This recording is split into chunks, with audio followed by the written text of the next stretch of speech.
SALUNGPHAM da Manipur Police Commando na KHUL NGAKPA ama HATKHIBA aduga taruk na PHAJINKHIBAGI THOUONG adu YANINGDABA PHONGDOKTUNA NAOREMTHONG LAISHRAM LEIKAI NUPI CHAOKHAT THOURANG LUKI MAIRA PAIBI SINGNA NGARANG NUMIDANG URIPOK Lambi Da Meira gi Khongchat ama Chatkhre Khongchat aduga mari leinana Soraisham Mems na Kobi Meira Paibi amana hai HATKHIBA tang tara humdoi gi ayukta Thoubal district ki SALUNGPHAM da Manipur Police Commando na gari khamu yadi haiduna nongmaina kapada KHUL NGAKPA nupamacha ama leikidaba aduga mahaka chatminakhiba KHUL NGAKPA taruk police na PHAJINKHIBAGI THOUONG adu yaningde KHUL NGAKPA ichainau sing asi icham chamna hingjaram bangaktani khutlai paining bagi paikhiba amada nate matang na matam na yadabadagi amadi laingak asina miyamgi thawai amadi lanthum ngakpa ngamlaktabadagi miyamgi dama khutta khutlai paikhibani haibasi kaubigano mamang chahigi me ahumda kuki singna maitei khul kaya mai thaba haurakhiba micham miyam kaya ama hatpa haurakhiba matam aduda security force singna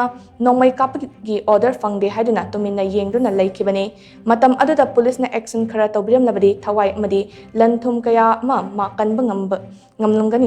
ngamlamba yabani matam aduda KHUL NGAKPA oina thorakhiba ichainau sing adu yeknaba amagum Manipur police na nongmaina kaptuna hatpa faba punba haurakpa asidi mama oibishing na yaba ngamloi haina mahakna phongdokhi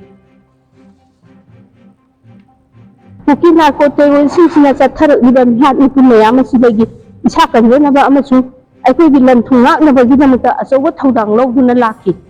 Manipur Sarkar amadi Bharat Sarkar double engine gi government achina miyamgi life amasung property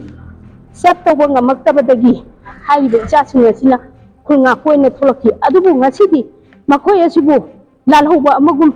tamthiba akoigi yeknabada chakkedawa chajata aigi imasel oiriba Manipur Police Force singchina khut tharakpa amadi phaduna aikoi asibu loisalagi haiba matagum aikoigi nising yamjadaba kanglup asibu noma gi ama ani sum halaga aikoi se